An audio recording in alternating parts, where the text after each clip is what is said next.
ہماری آج کی کہانی مری کے ایک گاؤں جس کا نام ڈیری والا تھا کی ہے۔ یہ گاؤں ایک چھوٹی سی وادی میں بسا ہوا تھا جہاں ہر وقت دھند چھائی رہتی تھی۔ گاؤں کے لوگ اسے معمول کی بات سمجھتے تھے، لیکن کچھ کہانیاں بتاتی تھیں کہ یہ دھند کسی پرانے گناہ کا نتیجہ تھی جو کبھی یہاں ہوا تھا۔ گاؤں سے کچھ دور قریبی جنگل کے بیچ ایک پرانا ٹوٹا پھوٹا مکان تھا جسے کالی کوٹھی کہا جاتا تھا۔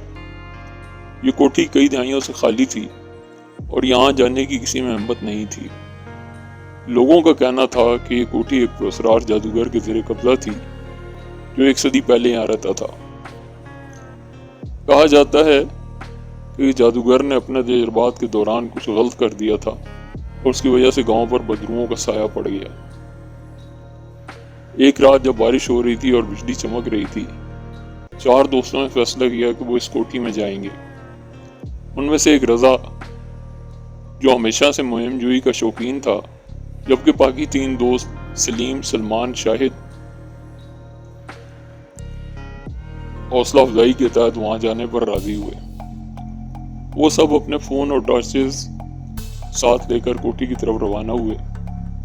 کوٹھی کے قریب پہنچتے ہی انہیں ایک عجیب سی خاموشی محسوس ہوئی۔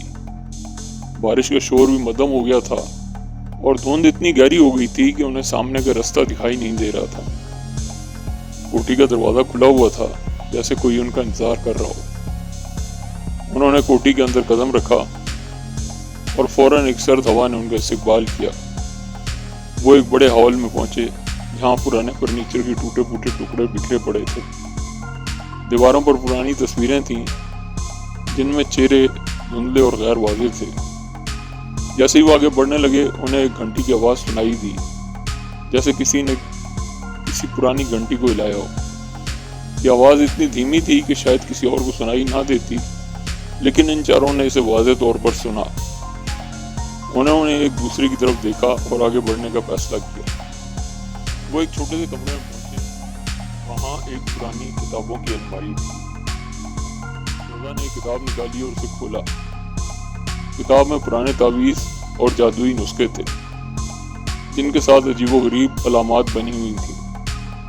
سلیم نے کتاب کے ایک صفحے کو چھوا تو فوراً ایک تیز روشنی نکلی جیسے کسی نے فلیش چلایا ہو۔ اچانک انہوں نے پیچھے سے کسی کے ہنسنے کی آواز سنی۔ وہ سب پیچھے مڑے مگر وہاں کوئی نہیں تھا۔ انہوں نے دیکھا کہ دیوار پر ایک سایہ نظر آیا۔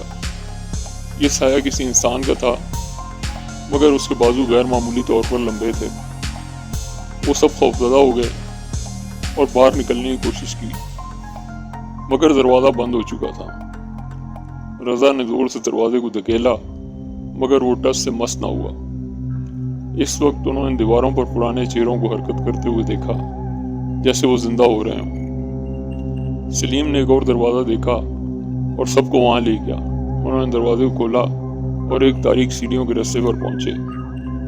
سیڑھیوں پر اتنی دھند تھی کہ ان کو اپنا اگلا قدم نظر نہیں آ رہا تھا۔ وہ سب آہستہ آہستہ نیچے اترنے لگے۔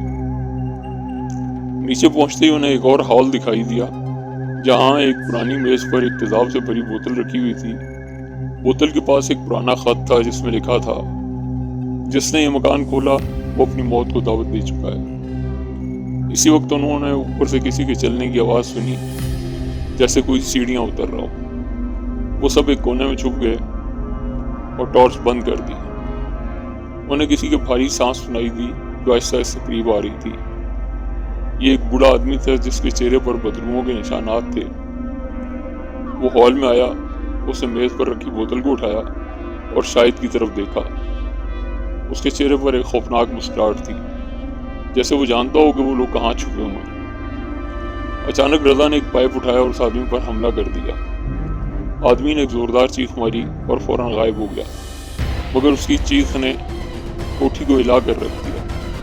ہر طرف سے دیواروں کے ٹوٹنے اور چیزوں کی گرنے کی آوازیں آ رہی تھیں۔ وہ سب فوراً بھاگے اور سیڑھیوں کی طرف روانہ ہو گئے۔ انہوں نے دیکھا کہ سامنے پھر وہی بوڑھا کھڑا تھا اور اس کے ہاتھ میں کلاڑی تھی جس سے خون ٹپک رہا تھا۔ یہ چاروں دہشت زدہ ہو گئے اور واپس بھاگے۔ وہ بوڑھا ان کے پیچھے پیچھے آنے لگا۔ رضا نے تیز آواز میں آیت الکرسی پڑھنا شروع کر دی۔ یہ دیکھ کر باقی دوستوں نے بھی اس کا ساتھ دیا۔ آیت الکرسی پڑھتے ہی وہ بوڑھا وہیں رک گیا اور آہستہ آہستہ واپس جانے لگا، پھر وہ غائب ہو گیا۔ یہ چاروں دوست بھاگتے ہوئے سیڑھیوں کی طرف گئے۔ انہوں نے بڑی مشکل سے دروازہ کھولا اور کوٹھی سے باہر نکل گئے، مگر جب وہ باہر نکلے تو انہوں نے دیکھا کہ تمام راستے ویران تھے اور ہر طرف دھند ہی دھند چھائی ہوئی تھی۔ اس رات کے بعد ان چاروں نے کبھی بھی اس جنگل میں قدم نہیں رکھا، کیونکہ وہ جانتے تھے کہ کوٹھی کی بدروہیں اب بھی وہاں موجود ہیں اور وہ کسی کو اپنی طرف بلانے کے لیے تیار ہیں۔ اس رات کے بعد انہوں نے کبھی اپنی کہانی کسی کو نہیں سنائی، مگر وہ ہمیشہ خوف میں مبتلا رہے کہ کہیں وہ بدروہیں ان کا پیچھا نہ کریں۔ ناظرین، اگر آپ اس طرح کی مزید ویڈیوز دیکھنا چاہتے ہیں تو ہمارے چینل کو سبسکرائب کریں، لائک، کمنٹ اور شیئر ضرور کریں۔ شکریہ۔